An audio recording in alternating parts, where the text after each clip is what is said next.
A very very good morning to all of you and this is your प्यारा सा channel love you chemistry and myself R K Rajput. So guys अभी एक हफ्ते से videos upload नहीं हो रही थी तो वो थोड़ा हेल्थ इश्यू था इसलिए नहीं हो रही थी। तो आज हम फिर से आपके लिए लेके आ गए हैं रिएक्शन मैकेनिज्म में। नेक्स्ट है हमारा सब्स्टिट्यूशन रिएक्शन। तो इससे पहले हमारा एडिशन रिएक्शन हो चुका है। मैं फिर से कहना चाहता हूँ अगर किसी ने अभी तक हमारे पहले लेक्चर नहीं देखे हैं तो वो लेक्चर काफी इंपॉर्टेंट थे। लेक्चर उनके बिना कुछ अच्छे से ज्यादा समझ में नहीं आएंगे और मोस्टली आपको जीओसी देखना ही देखना है। तो पहले जाके आप जीओसी देखें और रिएक्शन मैकेनिज्म के एडिशन रिएक्शंस देखें, तब यहाँ पे आए तो आपके लिए काफी अच्छा होगा। Okay, late us start substitution reactions. तो अगर मैं जनरली बात करूं सब्स्टिट्यूशन रिएक्शंस की, तो सब्स्टिट्यूशन रिएक्शंस को मैं तीन पार्ट में डिवाइड करता हूं, तीन पार्ट में क्लासिफाई करता हूं। First is nucleophilic substitution reactions,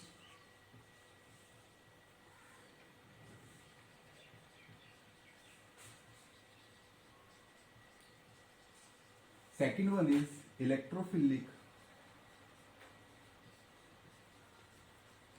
substitution reactions,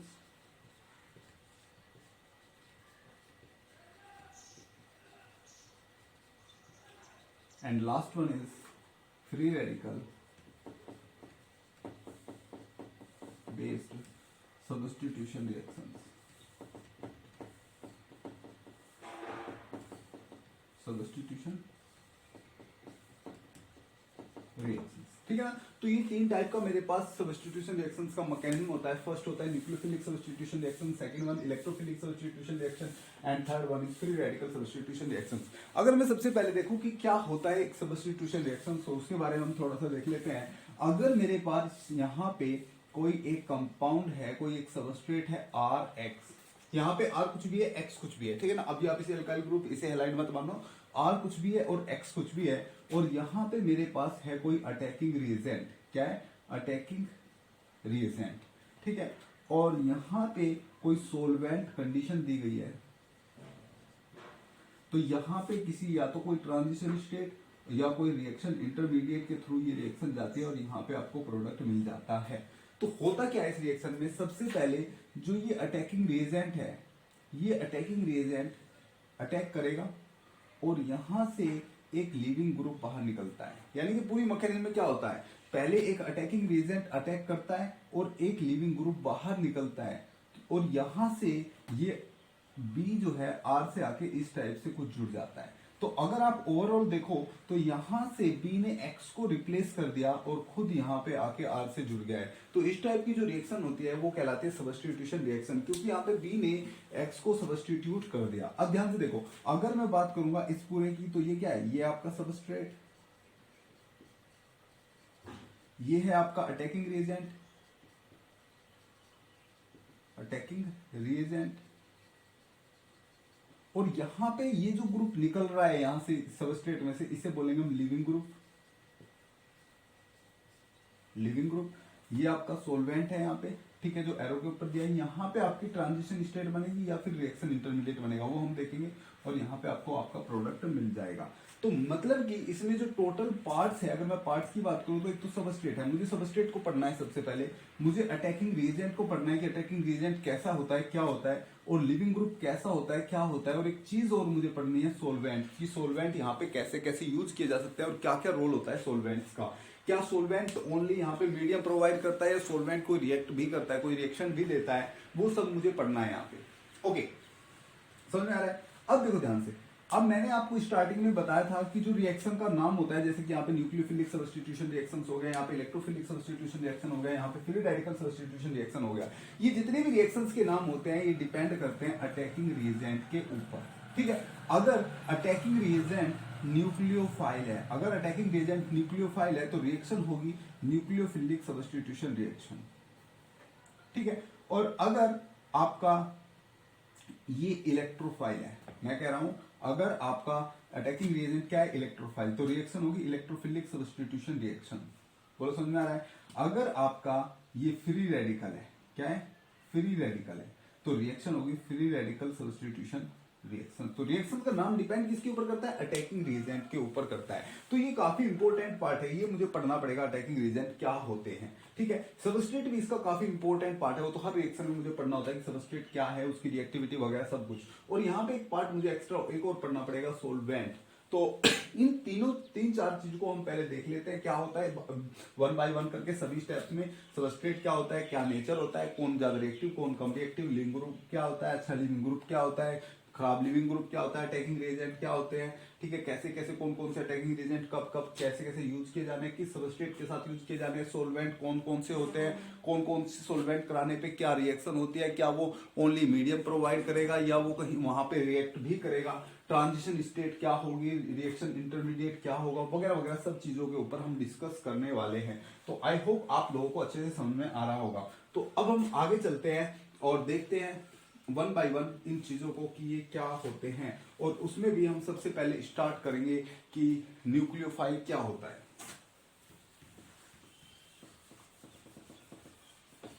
attacking region. सबसे पहले बात करते हैं attacking region. Just let me rub it by posing it. Okay, तो हम अब बात कर लेते हैं कि न्यूक्लियोफाइल और इलेक्ट्रोफाइल होते क्या हैं, ठीक है ना। एक बार उनके बारे में अच्छे से बात कर लेते हैं, देख लेते हैं कि आपके अटैकिंग रिएजेंट क्या होते हैं। देखो, अटैकिंग रिएजेंट आपका न्यूक्लियोफाइल हो सकते हैं, आपके इलेक्ट्रोफाइल हो सकते हैं और फ्री रेडिकल हो सकते हैं। फ्री रेडिकल की बात मैंने आपको बताई थी कि जब हम फ्री रेडिकल केमिस्ट्री पढ़ेंगे अलग से, तो वहां पे हम फ्री रेडिकल्स को देख लेंगे। अब हम यहाँ पे देख लेते हैं आपके न्यूक्लियोफाइल क्या होते हैं और इलेक्ट्रोफाइल क्या होते हैं। तो थोड़ा सा इनके बारे में अच्छे से देख लेते हैं। तो देखो, न्यूक्लियोफाइल वर्ड में सब कुछ छिपा है। न्यूक्लियो मतलब न्यूक्लियस और फाइल मतलब लवर, मीन्स जो या आप कह लो जो न्यूक्लियर के लवर होते हैं या जो न्यूक्लियर की ओर अट्रैक्ट होते हैं, उन्हें क्या बोलते हैं, न्यूक्लियोफाइल लवर कहते हैं। अब ध्यान से सुनो, न्यूक्लियस के ऊपर चार्ज कैसा होता है, पॉजिटिव, और पॉजिटिव चार्ज की ओर अट्रैक्ट कौन होगा जी, पॉजिटिव चार्ज की ओर अट्रैक्ट। पॉजिटिव चार्ज की ओर अट्रैक्ट वो होगा जिसके पास नेगेटिव चार्ज होगा। नेगेटिव चार्ज मतलब जो इलेक्ट्रॉन रिच होंगे। तो जनरली ये क्या होते हैं, इलेक्ट्रॉन रिच होते हैं। क्या होते हैं न्यूक्लियोफाइल, इलेक्ट्रॉन रिच होते हैं, ठीक है ना, इसलिए हमने न्यूक्लियोफाइल बोला है। दूसरा, अगर मैं इलेक्ट्रोफाइल की बात करूं तो नाम से ही पता लग रहा है, electro plus file, electron lover होंगे। इलेक्ट्रॉन लवर कौन होंगे, इलेक्ट्रॉन की ओर अट्रैक्ट कौन होंगे, इलेक्ट्रॉन की अट्रैक्ट वो होंगे जिनके पास इलेक्ट्रॉन की कमी होगी, ठीक है ना। तो जनरली ये इलेक्ट्रॉन डेफिशिएंट होते हैं, ये इलेक्ट्रॉन रिच होते हैं। अब अगर मैं इनके टाइप की बात करूं तो हम चार पार्ट में हमने इन्हें डिवाइड किया है। पहला है आपका नेगेटिवली चार्ज स्पीसीज, मींस वो स्पीसीज जिनके ऊपर नेगेटिव चार्ज है, क्योंकि इलेक्ट्रॉन नेगेटिव चार्ज स्पीसीज क्या होगी, पॉजिटिव चार्ज की ओर अट्रैक्ट होगी। तो वे स्पीसीज जिनके ऊपर नेगेटिव चार्ज है वो भी न्यूक्लियोफाइल होते हैं, जैसे कि OH माइनस हो गया, हाइड्रोक्साइड आयन, NH2 माइनस हो गया, SH माइनस हो गया, F माइनस हो गया, RO माइनस हो गया। ये सभी क्या होंगे, आपके न्यूक्लियोफाइल होंगे। दूसरी ओर अगर मैं बात करूं तो न्यूट्रल स्पीसीज वो न्यूट्रल स्पीसीज जिसके ऊपर लोन पेयर होगा। मींस जनरली अगर मैं बात करूं तो लुईस बेस की बात कर रहा हूं यहाँ पे। जो लुईस बेस होते हैं, जैसे कि H2O हो गया, ऑक्सीजन के ऊपर लोन पेयर है। NH3 की बात करूं तो N के ऊपर लोन पेयर है। H2S की बात करूं तो S पे लोन पेयर है। HF की बात करूं तो F पे लोन पेयर है। यहाँ पे ये क्या करते हैं, ये जनरली अपने लोन पेयर से किसी पॉजिटिवली स्पीसी या किसी इलेक्ट्रॉन डेफिशिएंट स्पीसी के ऊपर अटैक करते हैं, ठीक है ना। तो ये भी क्या होगा, न्यूक्लियोफाइल की तरह बिहेव करेंगे। यहीं पे अगर मैं बात करूं ऑर्गेनोमेटेलिक कंपाउंड्स की, कुछ ऑर्गेनोमेटेलिक रिएजेंट होते हैं।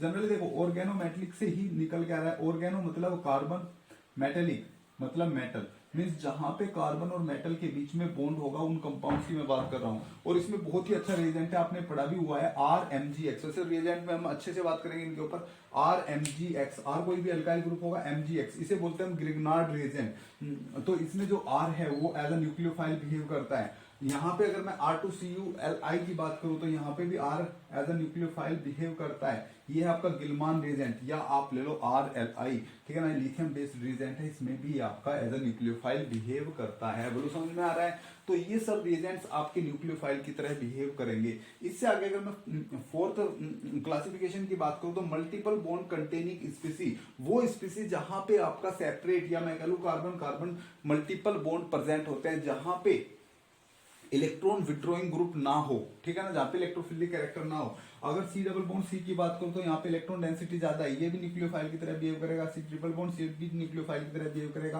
पेंजिन रिंग पे बात करूं तो बहुत अच्छा इलेक्ट्रॉन चार्ज होता है, ये भी न्यूक्लियोफाइल की तरह बिहेव करेगा। तो अगर मैं यहाँ पे देखूं, यहाँ पे एक NH2 ग्रुप लगा है। NH2 क्या करता है, इलेक्ट्रॉन डोनेट करता है, ठीक है ना, प्लस आर इफेक्ट से रेजोनेंस इफेक्ट इलेक्ट्रॉन डोनेट कर रहा है तो यहाँ पे इलेक्ट्रॉन की डेंसिटी बढ़ेगी, पहले से ही डबल बॉन्ड है और इलेक्ट्रॉन की डेंसिटी और बढ़ रही है तो ये भी एज अ न्यूक्लियोफाइल बिहेव करेगा। मींस यहाँ पे अगर मैं कोई इलेक्ट्रॉन डोनेटिंग ग्रुप लगा रहा हूँ वो क्या करेगा, इसकी न्यूक्लियोफिलिसिटी को बढ़ा देगा। बोलो समझ में आ रही है चीजें, ठीक है। चलो आगे हम दूसरे पहलू में बात करते हैं इलेक्ट्रोफाइल की, ठीक है ना। तो मैंने कहा इलेक्ट्रॉन डेफिशिएंट चीजें होगी।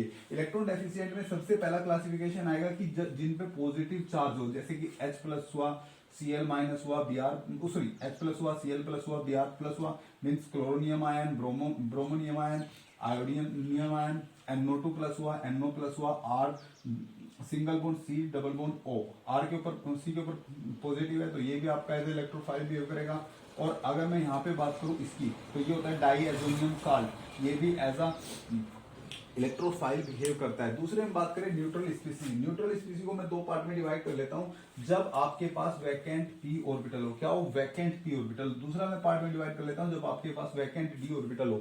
और ऐसी जो स्पीसी होती है जिनके पास वैकेंट ऑर्बिटल होते हैं उन्हें हम लुईस एसिड भी कहते हैं। इसका मतलब जो लुईस एसिड होते हैं वो इलेक्ट्रोफाइल होते हैं। जैसे कि हमने यहाँ पढ़ा था जो लुईस बेस होते हैं वो न्यूक्लियोफाइल होते हैं। तो यहाँ पे जैसे कि आप BF3 की बात करो, वैकेंट ऑर्बिटल होता है इसमें p ऑर्बिटल, ठीक है ना। BH3 की बात करो, BCl3 CH2, ठीक है ना। ये क्या है आपका CH2 के ऊपर लोन पे कार्बिन है, ठीक है। कार्बिन इलेक्ट्रॉन डेफिशिएंट होती है, हमने पढ़ रखा है।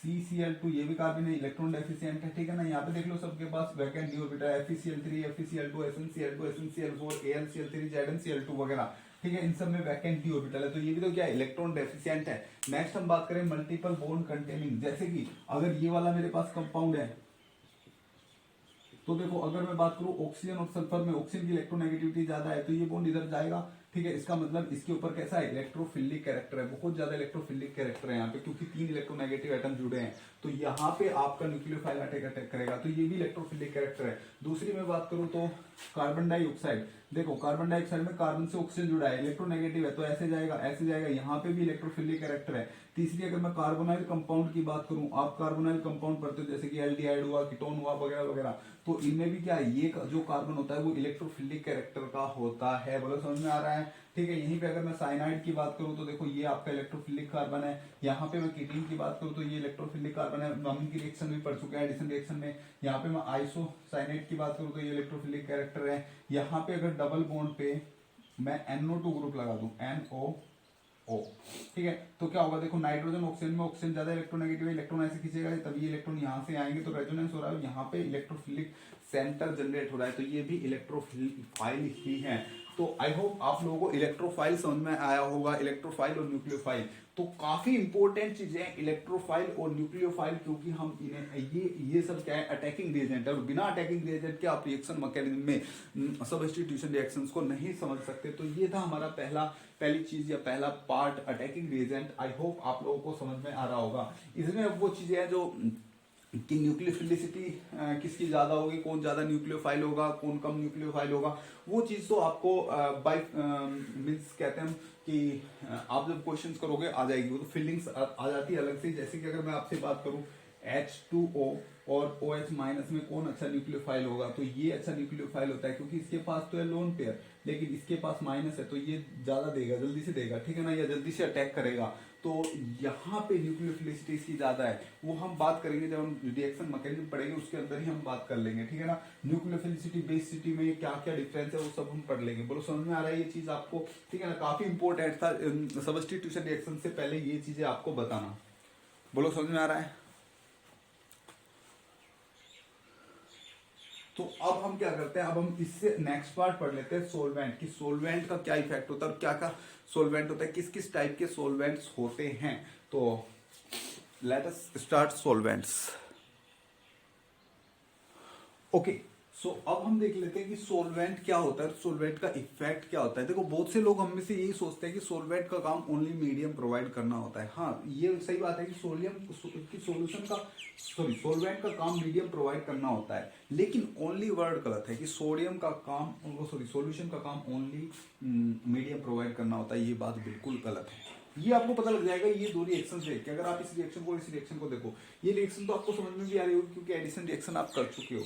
अगर मैं इस रिएक्शन की बात करूं तो यहाँ पे आपका Br2 अटैकिंग रिएजेंट है और अगर CCl4 की बात करूं तो ये आपका एक यहाँ पे सोलवेंट है, अभी आपको थोड़ी देर बाद में पता लग जाएगा, ये एक सोलवेंट है। तो यहाँ पे आप देख रहे हो रिएक्शन में हो क्या रहा है, दो बी आर जाके इधर इधर दो बी आर जुट रहे हैं, ये बी आर ब्रेक हुआ होगा, एक यहाँ पे जुड़ गया, यहाँ पे डबल बॉन्ड हट गया, तो एडिशन रिएक्शन होगा सिंपल। यहाँ पे आप देख रहे होगे Br2 है, लेकिन यहाँ पे एक साइड तो Br जुड़ता है, एक साइड OH जुड़ रहा है। ये रिएक्शन हमने पढ़ी भी है एडिशन रिएक्शन में, तो यहाँ पे ऐसा क्यों हुआ वो आपको पता है, ठीक है। लेकिन यहाँ पे हुआ क्या, एक सोलवेंट चेंज करते ही, इसमें एक सोलवेंट चेंज करते हुए CCl4 के जगह हमने H2O ले लिया, तो क्या हो गया, प्रोडक्ट कंप्लीटली चेंज हो गया। इसका मतलब यहाँ पे जो सोलवेंट है वो भी रिएक्शन में पार्टिसिपेट कर रहा है। चलो नेक्स्ट रिएक्शन देख लेते हैं। ये आपकी एक सब्स्टिट्यूशन रिएक्शन है और एक एलिमिनेशन रिएक्शन है। अगर मैं इस रिएक्शन की बात करूं, अगर मैं एल्कोहलिक KOH लेता हूं तो एलिमिनेशन रिएक्शन हो रही है, ठीक है। अगर मैं एल्कोहलिक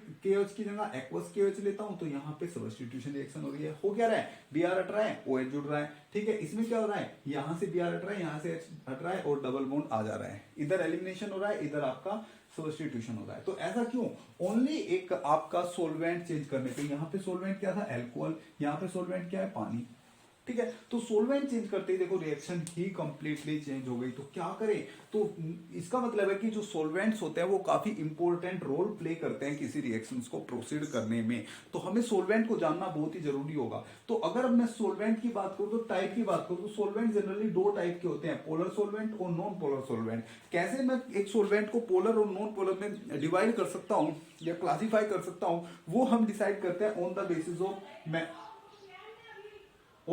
ऑफ डाइपोल मूवमेंट। अब आपको पता है डाइपोल मूवमेंट क्या होता है। अगर मैं जनरली सी सिंपल सी बात करूं आपको समझाने के लिए, HCl में तो ये ज्यादा इलेक्ट्रोनेगेटिव है, ये कम इलेक्ट्रोनेगेटिव है, ज्यादा इलेक्ट्रोनेगेटिव एटम इधर है, तो आपको पता होगा इसका डाइपोल मूवमेंट इधर एक्ट करेगा, ठीक है ना, माइनस वाले की ओर डाइपोल मूवमेंट एक्ट करता है। तो अब अगर मैं बात करूं पोलर सोलवेंट, तो पोलर सोलवेंट का जो डाइपोल मूवमेंट होता है वे कुछ ना कुछ डाइपोल मूवमेंट रखते हैं, जिसके कारण उनमें पोलैरिटी आ जाती है, इसलिए हम उन्हें क्या कहते हैं, पोलर सोलवेंट कहते हैं। लेकिन वहीं पे नॉन पोलर सोलवेंट में कोई भी डाइपोल मूवमेंट नहीं होता, मींस डाइपोल मूवमेंट जीरो होता है, इसलिए वो नॉन पोलर सोलवेंट्स होते हैं। अब मैं अगर कुछ नॉन पोलर सोलवेंट्स के एग्जांपल देखूं, जैसे कि कार्बन टेट्राक्लोराइड CCl4, इसमें कोई भी, अगर मैं CCl4 की बात करूं तो इसमें कोई भी डाइपोल मोमेंट नहीं होता, नेट डाइपोल मोमेंट यहाँ पे जीरो हो जाता है, ठीक है। ऐसे डाइपोल मोमेंट होगा, ऐसे होगा, ऐसे होगा, ऐसे होगा, और जब हम इसका नेट निकालेंगे वो ऐसे आएगा, ये एक दूसरे को क्या कर देंगे, कैंसिल कर देंगे। C6H6 मींस बेंजीन की बात करो तो बेंजीन भी आपका नॉन पोलर सोलवेंट है,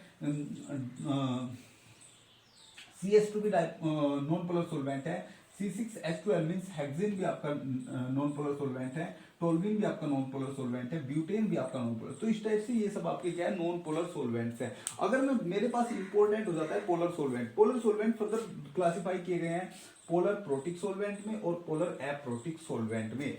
तो हम देख लेते हैं क्या होते हैं पोलर प्रोटिक सोलवेंट और क्या होता है पोलर एप्रोटिक सोलवेंट। जैसे कि नाम से ही पता लग रहा है ये सोलवेंट पोलर होंगे, और प्रोटिक मींस उसमें प्रोटॉन प्रेजेंट होगा, दूसरे पोलर एप्रोटिक मींस उनमें प्रोटॉन प्रेजेंट नहीं होगा। तो पोलर प्रोटिक वो होते हैं जिनमें एसिडिक हाइड्रोजन यानी कि क्या प्रेजेंट होता है, प्रोटॉन प्रेजेंट होता है, मींस ऐसा हाइड्रोजन जो इलेक्ट्रोनेगेटिव एटम से जुड़ा हो। इसमें क्या होता है, इनमें एसिडिक हाइड्रोजन एब्सेंट होता है। तो अब हम देख लेते हैं, जैसे कि वाटर की बात करते हैं, वाटर में क्या होता है, HOH कुछ ऐसे होता है, जो हाइड्रोजन होते हैं वो इलेक्ट्रोनेगेटिव एटम से जुड़े हैं, तो इस टाइप का जो हाइड्रोजन होता है वो क्या कहता है, एक्टिव हाइड्रोजन या आपका एसिडिक हाइड्रोजन कहलाता है। तो इसमें एसिडिक हाइड्रोजन है, तो ये सोलवेंट क्या होगा, पोलर प्रोटिक सोलवेंट होगा। NH3 की बात कर लो, यहीं पे NH। तो यहां पे बात करें तो नाइट्रोजन ज्यादा इलेक्ट्रोनेगेटिव है, तो ये H भी कैसा होगा, एसिडिक H होगा। बोलो समझ में आ रहा है। यहाँ पे ROH में अल्कोहल में H एसिडिक होगा, इस एसिड में ये आपका H एसिडिक होगा, क्योंकि जैसे ही इलेक्ट्रॉन यहाँ पे आएगा ये इसके साथ कॉन्जुगेशन में, तो बहुत ही अच्छे कॉन्जुगेशन में, तो ये H भी एसिडिक होगा। यहाँ पे अगर मैं बात करूं तो जो एसिटिलीन है उसका भी जो H है वो भी आपका एसिडिक होगा, क्योंकि आपको पता है जितना ज्यादा H कैरेक्टर बढ़ता है, जितना ज्यादा एस कैरेक्टर बढ़ता है उतना कार्बन भी इलेक्ट्रोनेगेटिव होता है, तो ये अच्छे वाला एसिडिक हाइड्रोजन है। H2S की बात करो तो इसमें भी जो आपका हाइड्रोजन होगा वो क्या होगा, आपका एसिडिक होगा। बोलो समझ में आ रहा है। और इन सब में डाइपोल मोमेंट भी कुछ ना कुछ एग्जिस्ट करेगा। आप कहोगे वाटर में का डाइपोल मोमेंट, अरे भाई वाटर की स्ट्रक्चर तो बनाओ, ये थोड़ी होती है, वाटर की स्ट्रक्चर ये होती है, ठीक है। तो कुछ ना कुछ डाइपोल मोमेंट यहाँ पे एग्जिस्ट करेगा। बोलो समझ में आ रहा है। चलो अब अगर मैं बात करूं पोलर एप्रोटिक सोलवेंट की, तो पोलर एप्रोटिक सोलवेंट थोड़ा बाय नेम इंपोर्टेंट हो जाते हैं, क्योंकि रिएक्शन में ज्यादा लिख के देता है, कहीं पे लिख के दे देगा डीएमएफ, कहीं पे लिख के दे देगा डीएमएसओ, डीएमएस, या लिख के दे देगा एचएमपीटी, और उनका मतलब अगर मुझे नहीं पता तो हम क्या करेंगे, उनका रोल कैसे प्ले करेंगे, ठीक है ना।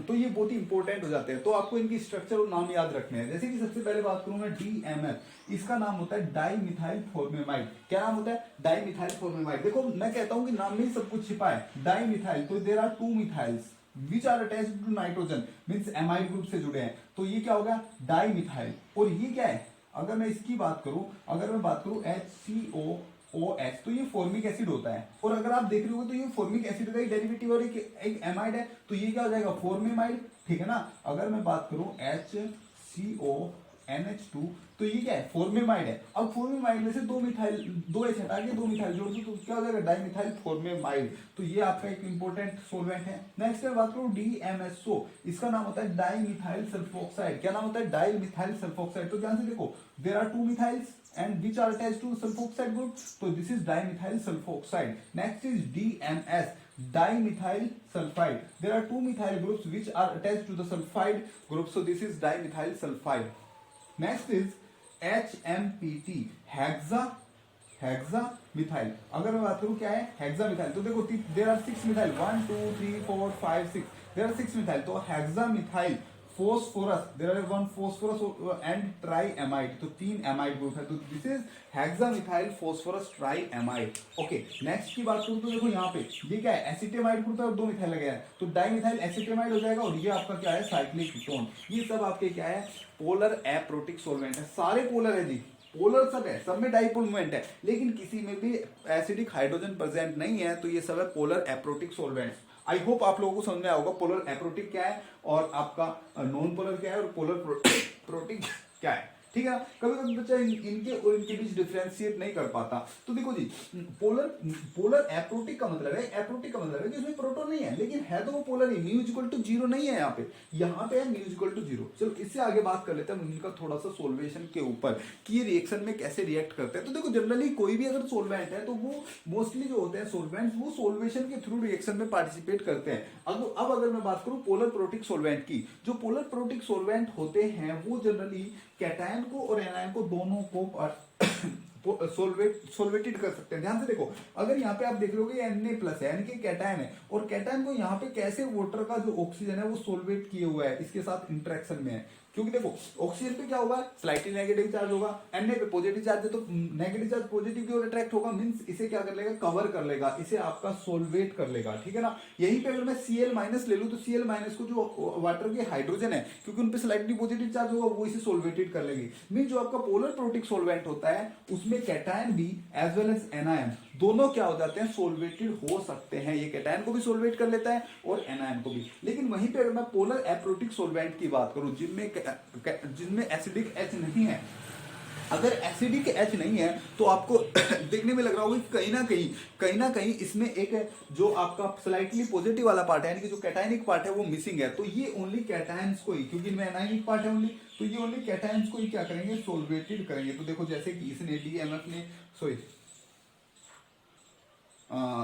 DMSO, ये क्या है? DMSO है ना। DMSO ने जैसे कि यहाँ पे Na प्लस को सोलवेट किया हुआ है, तो जो आपके पोलर एप्रोटिक सोलवेंट हो गए वो ओनली कैटायन को सोलवेट करेंगे। लेकिन अगर मैं वहीं पे नॉन पोलर की बात करूं तो इनमें कोई पॉजिटिव नेगेटिव पार्ट नहीं है, तो ना तो ये कैटायन को सोलवेट करते ना ही ये एनायन को सोलवेट करते। तो जनरली जो ये वाले सोलवेंट्स होते हैं ये एज अ रिएक्शन में ओनली मीडियम के जैसे मीडियम देने के लिए मीडियम प्रोवाइड कराते हैं, और ये मीडियम प्रोवाइड तो कराते हैं, उसके साथ साथ रिएक्शन में भी पार्टिसिपेट करते हैं, क्योंकि ये कैटायन और एनायन को क्या कर लेते हैं? सोलवेटेड कर लेते हैं। जैसे कि अब ये वाला रिएक्शन हमारा था पहला रिएक्शन, इसमें अगर आप देखो Br2 के साथ जब मैंने CCl4 लिया तो CCl4 ने ओनली मीडियम प्रोवाइड किया और इस Br ने 2 बार अटैक कर दिया, एक बार Br प्लस एक बार Br माइनस, ठीक है ना। ये आपने एडिशन रिएक्शन में पढ़ा था। लेकिन यहीं पे अगर मैं वाटर ले लूं तो वाटर क्या है? वाटर एक पोलर प्रोटिक सोलवेंट है, प्रोटिक सोलवेंट है, तो क्या करेगा? ये रिएक्शन में पार्टिसिपेट भी करेगा, मीडियम भी प्रोवाइड कराएगा। तो इसने क्या करा? यहाँ पे इसके OH ने अटैक कर लिया और ये रिएक्शन आपने देख रखी है, ठीक है ना। तो आई होप आप लोगों को यहाँ पे अच्छे से समझ में आ रहा होगा। बोलो समझ में आ रहा है?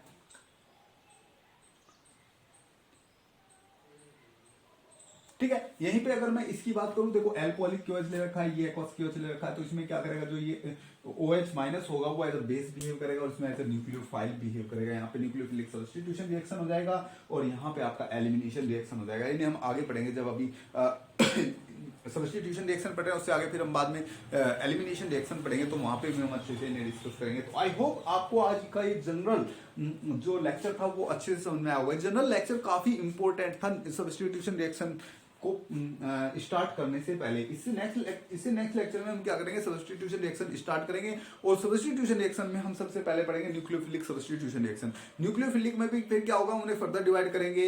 वहां पे SN1 आएगी unimolecular substitution reaction, bimolecular substitution reaction, SNI आएगी इंट्रामोलिकुलर सब्स्टिट्यूशन रिएक्शन, SNNGP आएगी, ठीक है ना, नेबलिंग ग्रुप पार्टिसिपेशन। तो ऐसे ऐसे करके फिर हम आगे आगे चलेंगे और धीरे धीरे चलेंगे, ठीक है ना। फिर हम ARSNE पढ़ेंगे, मीन्स एरोमेटिक सब्स्टिट्यूशन रिएक्शंस पढ़ेंगे। तो वो काफी इंपॉर्टेंट हो जाता है उन सब के लिए यहाँ पे सोलवेंट का इफेक्ट, क्योंकि आप देखोगे कहीं भी वो DMSO लिख देगा, कहीं पे भी DMF लिख देगा और आप वहां पे क्या करोगे आपको वहां पे प्रॉब्लम हो सकता है। तो उससे पहले आपको इस लेक्चर को अच्छे से देखना है और इन सबको याद कर लेना है, फिर आपको आगे नेक्स्ट लेक्चर पे चलना है। तो आई होप आपको ये लेक्चर समझ में आया होगा। इससे बाद में हम स्टार्ट करेंगे आपकी नेक्स्ट लेक्चर से न्यूक्लियोफिलिक सब्स्टिट्यूशन रिएक्शन, और उसमें भी हम सबसे पहले स्टार्ट करेंगे SN1 reaction, unimolecular nucleophilic substitution reactions, ठीक है ना, जिसमें आपके जो सबस्ट्रेट होंगे वो होंगे क्या, एल्काइल हैलाइड मोस्टली होंगे, एल्काइल हैलाइड होंगे, ठीक है ना। स्टार्टिंग में एल्काइल हैलाइड से करेंगे, फिर आपके एल्कोहल भी होंगे और फिर आपके कार्बोनाइल कंपाउंड, वो सॉरी हाँ कार्बोनाइल कंपाउंड में एसिड्स होंगे, वो हम देखेंगे कार्बोक्सिलिक एसिड। तो धीरे धीरे अब हम चलेंगे आगे। तो आई होप आप लोगों को लेक्चर अच्छे से समझ में आया होगा। तो प्लीज जिन लोगों ने अभी तक चैनल को सब्सक्राइब नहीं किया तो प्लीज पहले चैनल को सब्सक्राइब कर लीजिए, बेल आइकन को प्रेस करके ऑल पे क्लिक कर लीजिए, जिससे आपको आने वाले सभी वीडियो का नोटिफिकेशन मिल जाए, ठीक है। और चैनल को लाइक कीजिए और शेयर कीजिए यार, अपने दोस्तों में शेयर कीजिए, क्योंकि वीडियो में मैं देख रहा हूँ कोई भी लाइक नहीं है और वीडियो में ना व्यूज है, ठीक है ना। मैं इतना अच्छा कंटेंट ला रहा हूँ और आप लोग क्या कर रहे हो, आप लोग कुछ भी नहीं कर रहे। तो आप लोगों को भी थोड़ा रेस्पॉन्सिबिलिटी बनता है कि थोड़ा चीजों को शेयर करना चाहिए, ठीक है ना। तो okay, thanks for cooperation, bye bye.